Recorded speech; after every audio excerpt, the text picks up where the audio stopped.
All right, hello everybody. Welcome to Fantasy Football Live with the Fantasy Sports Boss. It's been a while. It's been probably a couple of weeks since my last scheduled live stream. So I wanted to jump on there because there's a lot going on. Obviously, you have the NFL Combine, which is winding down today with the offensive linemen going. Yesterday, of course, we had the quarterbacks, which is always, and the receivers, which makes that the most attractive day of the Combine. Plus, we have the NFL free agency getting ready to kick off. In a couple of days, we have the legal tampering period that's going to get started soon. So there's a lot going on, a lot to talk about. We have the NCAA tournament coming up. So going to be doing a bracketology stream on that as well. So certainly a lot to get to. And really, the as far as the Combine was concerned, yesterday was the day in terms of attention, the positions that were on the field with the quarterbacks, and namely, what would Will Richardson do? Anthony Richardson from the Florida Gators. So Richardson, of course, the talk of the draft leading up to the draft because of his freakish athleticism and skills and what have you, that now have him as a possible number one overall pick for the draft. Had the best vertical leap in, I believe, 20 years in the draft. He ran a 4.43 40-yard dash. So the measurables, the athletic measurables on Richardson were just off the charts yesterday. However, now that being said, when it came, and I'll get right into the quarterbacks yesterday as far as the Combine, so we'll just start with that. As far as the throwing portion of the Combine yesterday, Richardson struggled. He didn't throw the ball as well as you want to see. If you're one of these teams, if you're the Colts, if you're the Panthers, if you're the Raiders, any of these teams that are interested in drafting a quarterback early in the first round, you didn't like the ball placement. He struggled with the out routes to the sideline, and that's a crucial pass. That's the one pass that, even more than a deep ball, the 15, 20-yard outs with that small window, collegiate quarterbacks coming to the NFL need to make that throw consistently, because that's what separates the high-end guys from those who just don't have as vast a ceiling. And Richardson struggled on that front. And his deep ball, he has the velocity on his throws. He's got the arm strength to get it down the field, but his accuracy and touch are just not there. So, is this another Justin Fields situation? Justin Fields even still doesn't have the best touch and best accuracy. He's more athlete than he is quarterback. But, and Jalen Hurts, for that matter, when Jalen Hurts came out originally, his first couple of years, that's how he was portrayed as well. So is Richardson that kind of player, or is he Cam Newton too? I mean, Cam Newton, not the best and not the most accurate quarterback, even throughout his entire NFL career. He was a tremendous athlete, and his athleticism helped open up passing lanes in the passing game for Newton and allowed him to be just a unbelievable offensive force, both running and throwing the football. And that's the hope, if you're the Bears with Justin Fields, that his athleticism will further open up the passing game. The Daniel Jones with the Giants, and we're going to get to Daniel Jones because there's some bad news about that in terms of a new contract that just came out this morning, according to Tom Pelissero from the NFL Network. But Richardson, I had my concerns. I have him in now my annual NFL draft guide that's available on Amazon. I have him firmly fourth, behind Will Levis, behind CJ Stroud, behind Bryce Young. I've been going back and forth between Young and Stroud as my number one guy. I'll get to that in a second. But as far as Richardson is concerned, he is a red shirt rookie quarterback. He has to sit for a year and learn, like, Jordan Love in Green Bay, although that's been more than a year, learning behind Aaron Rodgers. Pat Mahomes, perfect example right there with the Kansas City Chiefs, learning behind Alex Smith for a year. I think that's optimally the best situation, for Anthony Richardson. And the Detroit Lions come to mind as a team that really could be one to take a long look at him, because the Lions have Jared Goff for one more season. I say one more season because they can get out of his contract after this upcoming season without a huge cap hit. And this is a team that really, the NFC North is there for the taking. So I think with Goff back, with this offense, this offensive line, I think the Lions have an opportunity to win the NFC North this season. So I think having Jared Goff for another season is great. And that team, to me, is the perfect one to take Anthony Richardson in the draft. Have Richardson learn behind Goff for a year, cut Goff loose at the end of 2023 when the cap hit is not horrendous, and then put Richardson in there for 2024. Now, as far as the rest of the quarterbacks, let's start with CJ Stroud. So I love CJ Stroud. I know there's been a very negative history of Ohio State quarterbacks. Coming into the NFL, it hasn't been good. Justin Fields might break that mode, although him as a passer, not very efficient so far through 2 years in the NFL. But CJ Stroud, to me, is above Justin Fields, above any other Ohio State quarterback that's come out in the last 15 years. And anybody who saw CJ Stroud throw yesterday during the combine had to be completely wowed. Stroud was on target with everything. He throws a very catchable ball, right on the numbers. His 15, 20-yard outs were right on the money. Even his deep ball was good. CJ Stroud won the day for me at the combine yesterday. Now, Bryce Young didn't throw, and I think that's a negative. These guys that decide not to throw and wait for their pro day, I think that's a bad thing. I think that's a big negative. You only get to do this once. You only get to go to the combine once. Why not take advantage of that? With your peers in your draft class, the camaraderie, all that. I don't understand why Bryce Young did that. I don't know why any player does this, waits for their pro day. I think it's just sends a bad message. I'm too good for this kind of deal. So I don't like the fact that Bryce Young did that. And it allowed CJ Stroud to get on the field yesterday and really, really wow everybody. He wowed me. And like I said, I've already been a fan of Stroud. And the way he played against Georgia in the college football semifinals, he had to have won over even his biggest critics because he was tremendous in that game. He is a good runner, very, very good accuracy, strong arm. He's not the gunner that Will Levis is, but he's got a strong arm. I think CJ Stroud is making a push for that number one spot. I know Bryce Young has been talked about as the top guy all along, but he measured in at under 6 feet tall, Bryce Young. So that's the one thing he did do. He did the measurements. His hand size was fine. No issues there, but 190 pounds and less. I believe it was 5'10" or 5'11" was his measurement when he was listed at 6 feet at Alabama. So that is very small, very slight for an NFL quarterback. And you have to worry about, Stroud being able to withstand NFL hits, NFL, 300-pound lineman falling on him, delivering hits. That's a big concern for me. So that's why now I've gone back and forth on this. I have CJ Stroud as my number one quarterback. And now, especially after what happened at the combine yesterday, he ran, he threw exponentially well, and, he's got the speed. Bryce Young is a tremendous prospect. Don't get me wrong. We're talking Drew Brees ability.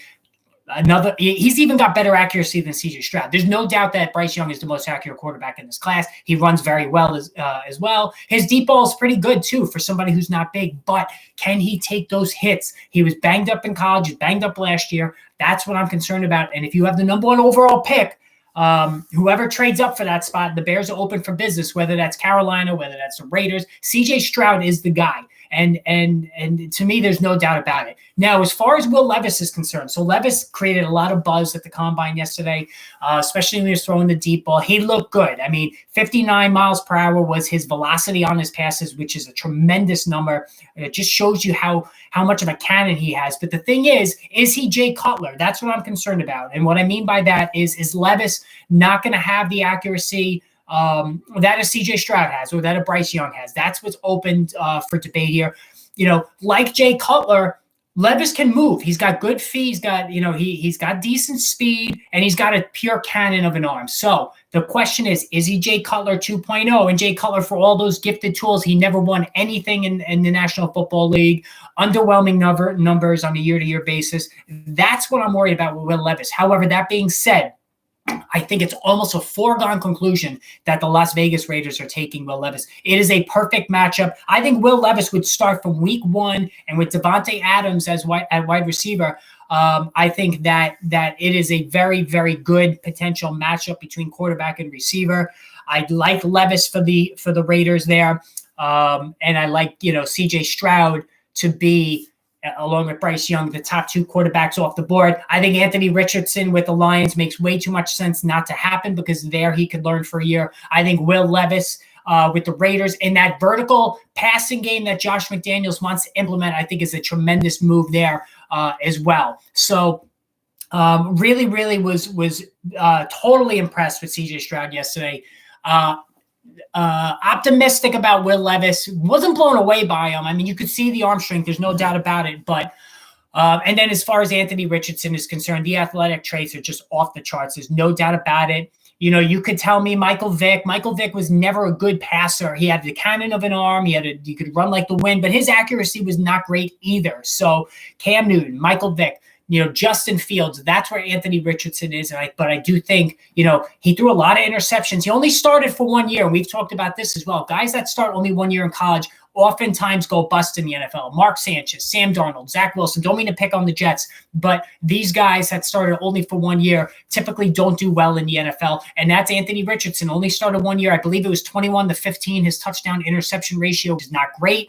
54% completion rate with the Gators. Again, not great. So I have a lot of reservations about him. Hell of an athlete, but I see Justin Fields, and the jury is still out on Justin Fields as well, folks. I mean, we saw down the stretch, especially in fantasy football, in the fantasy football playoff weeks when Fields wasn't running, he did absolutely nothing throwing the football. So you take that aspect away from Justin Fields, he looks like a pretty awful quarterback. That's what I'm worried about with Anthony Richardson as well. So, yeah, I was definitely concerned there, but there was a lot of good stuff that took place at the combine, and you know it's always difficult to try to project, you know, guys in their workout clothes, how that translates to the NFL and whatnot. But there was some really good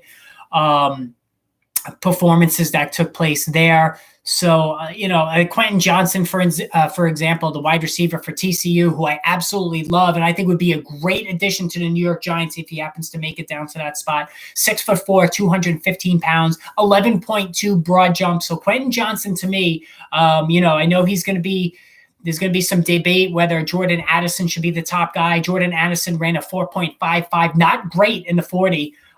So, you know, and he only weighs 173 pounds. I know Jordan Addison has gotten a lot of hype as being the first wide receiver off the board. I still think Quentin Johnston with that 6'4" frame is the much better option. Now, Jordan Addison is a tremendous route runner. There's no doubt about it. He put up a lot of numbers in college. But he physically, you know, is just not in the realm of Quentin Johnston, who to me is the number one receiver.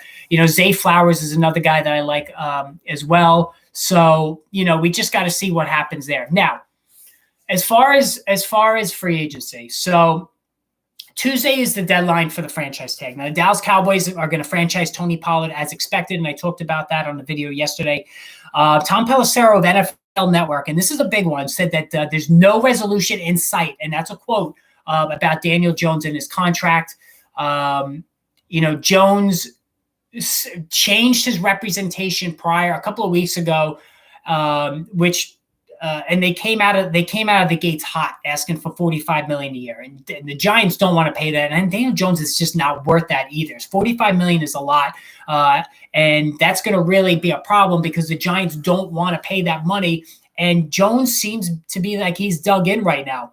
And with Tom Pelissero stating this morning that a contract is not imminent, we're getting close to a critical point here for this to get done. Now, if the Giants are forced to give the franchise tag to Daniel Jones, which is now looking more and more likely, that probably means Saquon Barkley is not coming back. And so if you're Daniel Jones, you got to be thinking to yourself, you know, and for me, my opinion on this is, you know, I'm not going to tell anybody how much they're worth or how much they should be getting and whatnot. You know, get as much money as you can. I get it.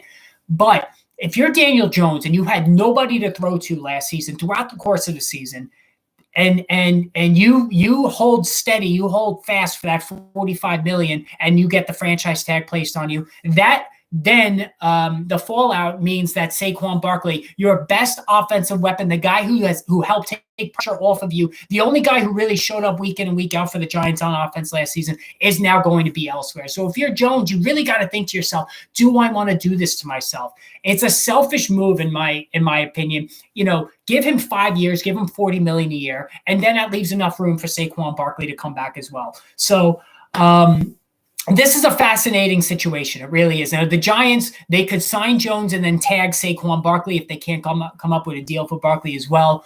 But this is the number one issue right now in NFL free agency that has a lot of people's attention, is this Daniel Jones contract situation. So, initial reports yesterday were that progress had been made, but that now seems to have fallen by the wayside. Just reading here. So Pelissero says that as of Sunday, they haven't reached a deal. Listen, there's a lot of posturing going on too. Let's face it. I mean, Jones, as soon as Jones gets franchise tagged, he loses his leverage. I mean, his leverage goes out the window. So Jones has to know this. His representation knows this. If they get franchise tagged, then their leverage goes out the window. So I think that there ultimately will be a compromise reached in order to get Saquon Barkley back here. Jones is not stupid. He knows he needs Barkley. He knows he had nobody on offense to help him out last season. So I think it would be beyond foolish for Jones to force the Giants to give him the franchise tag. I mean, it's just beyond me that would happen. So we just have to see. The other big name, Josh Jacobs, is going to get franchise tag if he too does not sign a new contract. So Josh Jacobs is not going anywhere, and he was right there as the biggest league-winning draft pick, in all of fantasy football last season. I believe that he went on average in the 5th round last year, which was just staggering value for a guy who put up just unbelievable numbers for the Raiders last season. He did wear down as the season went on. The thinking was maybe the Raiders had no interest in re-signing him, but they are going to franchise tag him. So Jacobs will be back with the Raiders one way or the other. The question now is who is going to be at quarterback for them. Are they going to really go into the season with Jarrett Stidham, who in his defense actually played pretty well in the starts that he got towards the end of last season, or are they going to invest in a Will Levis, who I think is the guy they're going to end up with, or do they trade up with the Bears and they take the quarterback that they want, whether it's C.J. Stroud or Bryce Young or whoever? We have to see. So let me just see where else here about this. Okay. So, and also talking about quarterbacks, the Miami Dolphins, don't discount the fact that the Dolphins may not make a play for a quarterback as well. I think the Dolphins, Josina Anderson of CBS Sports yesterday said that the Dolphins are keeping all their options open in terms of quarterback. And that, this is a team that has 2 stud all-pro wideouts in Jalen Waddle and Tyreek Hill.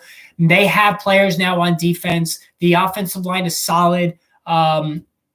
I think this is a team to watch in terms of quarterbacks for the NFL draft. I really do. I think that that there is a possibility that the Dolphins could get themselves, in the conversation for one of these quarterbacks, whether it's Richardson. And there's another team that could possibly invest in Anthony Richardson as well. Have Tua Tagovailoa play. His last season there in Miami for 2023 and then move on, because honestly, you can't depend on Tua. He just can't stay healthy. One more head injury, I think his career is over. So that is a lot of pressure on the Dolphins and on Mike McDaniel for this season, knowing that if one hit to the head puts Tua out, that could be final.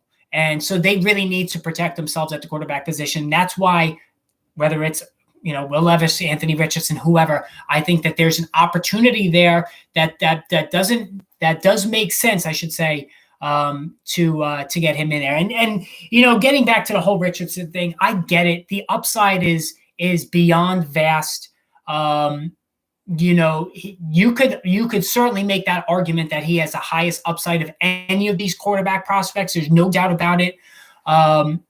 But if you use the number 1 pick on him, man, you better get this right. You better be absolutely convinced that he is going to be, as good as you think he will be, because Anthony Richardson could cost people their jobs, whether it's the GM, whether it's the head coach, whatever, or he can make you look like a genius. It really could go. He's the biggest boomer bust prospect I have seen in a very, very long time. And the fact that he still could go number 1 is staggering to me. Like I said, anybody who watched Richardson throw at the combine, I'm not talking about the vertical jump and the 40-yard dash. Those were all eye-popping numbers, no doubt. But anybody who saw him throw at the combine yesterday were not impressed. You couldn't be. He wasn't hitting those out patterns with nobody in his face. So add in an NFL pass rush, And you think he's going to be able to make those throws in the pros? I was just asking a lot. I mean, I believe he threw 15 interceptions his 1 year starting for the Gators. I know he's raw.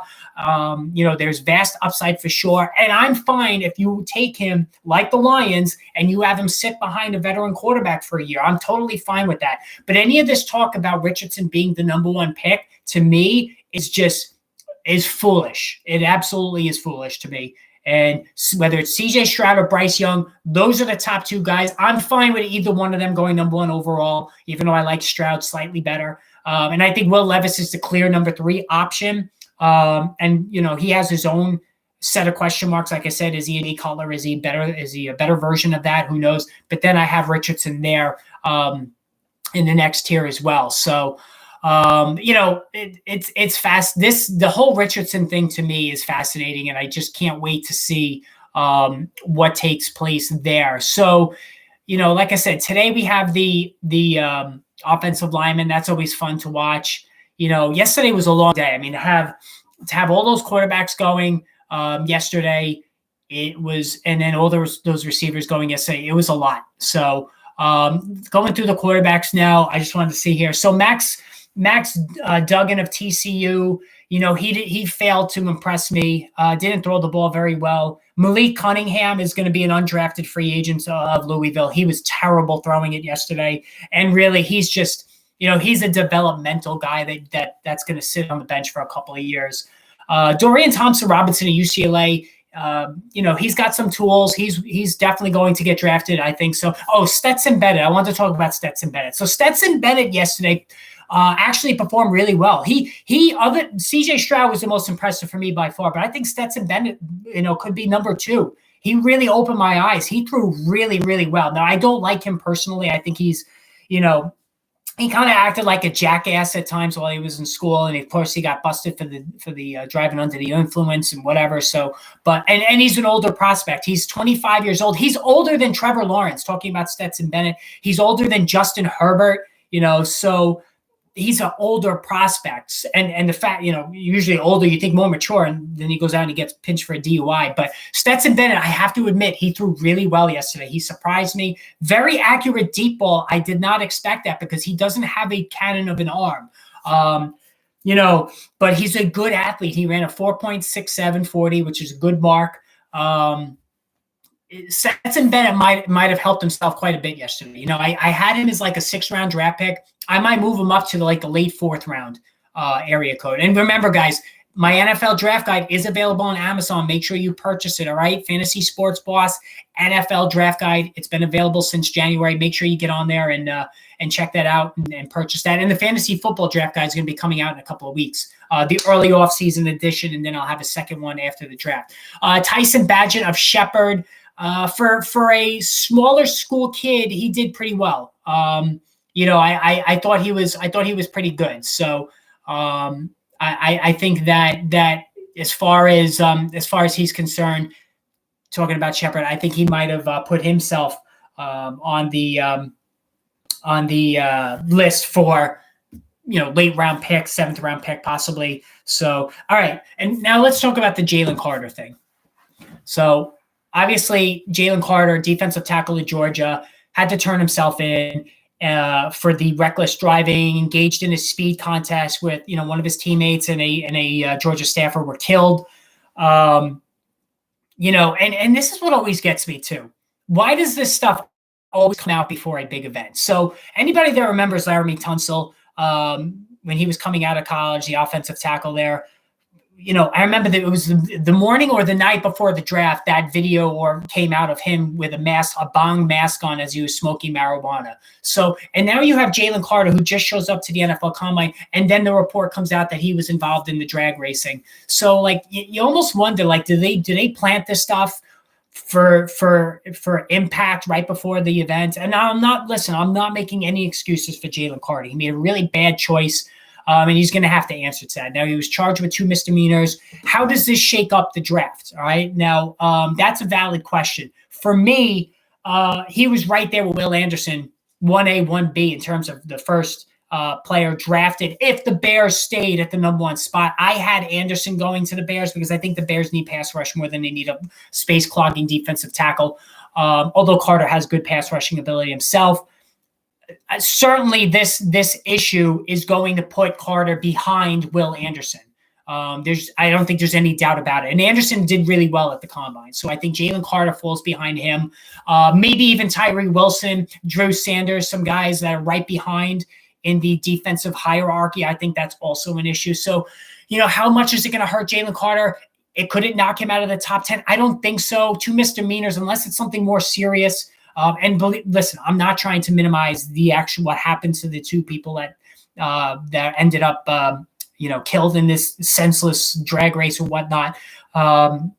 That's not my point at all. I'm just looking at this from the draft perspective. And could it knock him out of the top 10? Like I said, I don't think so. If it's just the 2 misdemeanors and whatnot. So that's something that we're going to have to keep an eye on as well. Tyree Wilson, Texas Tech, edge rusher. I think he's definitely a top 10 guy. Drew Sanders, the linebacker from Arkansas. I think he's going to be, a top 10 guy as well. And now cornerbacks. That was another big thing at the combine. So, you have Brian Branch, you have Christian Gonzalez, you have Joey Porter Jr. You have a lot of cornerbacks that I think, DJ Turner. You have guys who I think probably 5 or 6 guys who can make up the first round in the draft this year. Now, for me, I had a tough time deciding between Branch and Gonzalez as the top cornerback. I think Christian Gonzalez now, for me, has moved up to the number 1 spot. I think Brian Branch from Alabama is right there as well. Both of these guys did really well. They graded out really well there, talking about the NFL Combine. So I think that helps their case as well. Keely Ringo, also of Georgia. He's put himself in the first round territory as well. Devin Witherspoon of Illinois, he did not run. So I don't think that hurts him much. I think Witherspoon right behind Gonzalez or Branch, or, could he go ahead of them? Sure. I think the cornerback position is the one, and edge rusher where you'll see the most players drafted in round 1.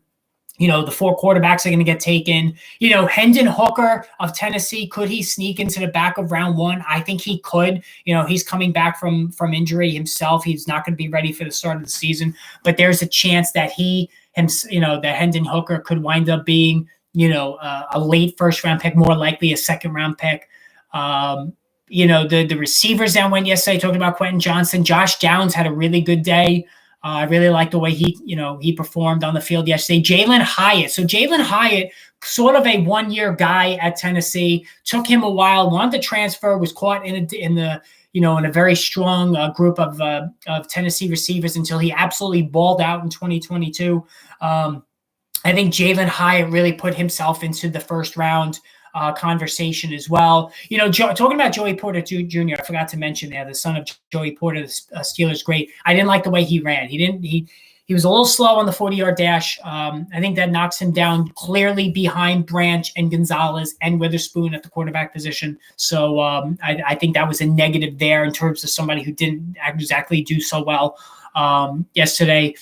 Kalisha Cansey, defensive tackle, Pittsburgh. He ran really well. He's an undersized defensive lineman, a la Aaron Donald, same school. Not saying he's Aaron Donald, but he's got that. He's a little undersized as well, but he's got a lot of ability. Emmanuel Forbes, cornerback of Mississippi State, he was impressive as well. So, today, like I said, running backs, offensive linemen, I'm going to watch that. Then the combine is over. There's a lot going on this week. So make sure you hit the subscribe and notification button, because as soon as free agency gets started, I'm going to be delivering instant analysis, just like I did during the season of fantasy football. Instant analysis when there were injuries hit, instant analysis when trades, cuts, signings, franchise tag happens, all of that stuff. So make sure you pay attention for that. And then, like I said, NCAA, I will be doing the bracketology towards on the Monday after the bracket comes out. So make sure you look for that as well. So a lot of stuff going on, guys. So look for the fantasy football draft guide. That's going to be coming out probably in the next couple of weeks. I've done a lot of the player captions already. I'm still waiting to see how the Aaron Rodgers situation, and that's really getting ridiculous. This whole Aaron Rodgers. I mean, just make up your mind, dude. I know he's weird, he's kooky, but if I'm the New York Jets, just sign Derek Carr. enough with this waiting for Aaron Rodgers. The guy is a complete, just lunatic, crazy, whatever you want to call him, eccentric. He's just, and I honestly only think he's going to play one more year. Derek Carr, you could sign Derek Carr for the next 5 years. And the Jets, this is a ready-made team that can go right to the playoffs with Derek Carr for, the next 5 years. You have studs on offense with Garrett Wilson and Breece Hall and the offensive line, studs on defense with Keenan Williams and Sauce Gardner. I mean, this team is loaded.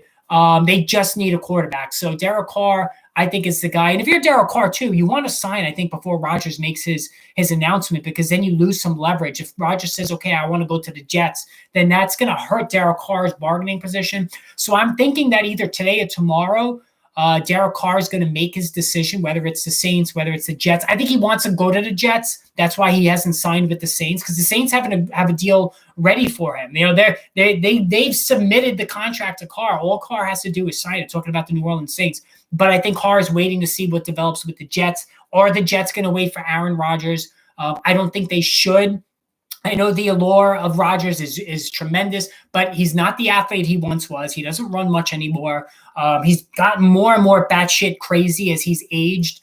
And like I said, I really think he's only going to play one more year. So that window is only for 1 year if you bring in Aaron Rodgers, talking about the Jets. But if you bring in Derek Carr for the next 4 to 5 years, you have a solid window. Now, granted, the AFC is loaded with Joe Burrow in Cincinnati, Mahomes and the Chiefs, and Josh Allen and the Bills, no doubt about it.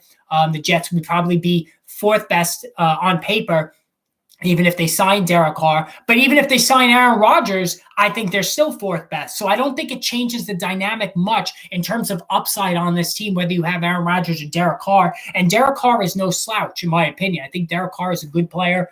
He's been a solid player in the NFL for a long time. Good accuracy, quick release. He's a tough guy. He's a leader. Always plays, always shows up. I think the Raiders did him wrong last year, so I'm not going to knock him too much for stepping away from the team. I think it was wrong the way they treated him. But I think that's the guy if you're the Jets, in my opinion. So that, and honestly, if Carr signs with the Jets, I'm all in on Garrett Wilson 100% in the second round next season. I'm going to be all over that. I've already spoken about that multiple times, how I love his prospects for this season. If they get one of those, whether it's Rodgers or Derek Carr, I think Garrett Wilson is going to be tremendous, to the point where he may even be a first-round pick in 2024 draft. So got to see there. But yeah, a lot of stuff going on, guys. So stay tuned. Going to be all over free agency coming up. Make sure you hit that subscribe and the like button, and we're going to be going through all of that as it takes place. So again, thank you guys for joining me for the stream this morning. Look for some more streams. I'm going to be posting some more streams this week, so make sure you look for that. Until then, guys, we will talk soon. Have a great day.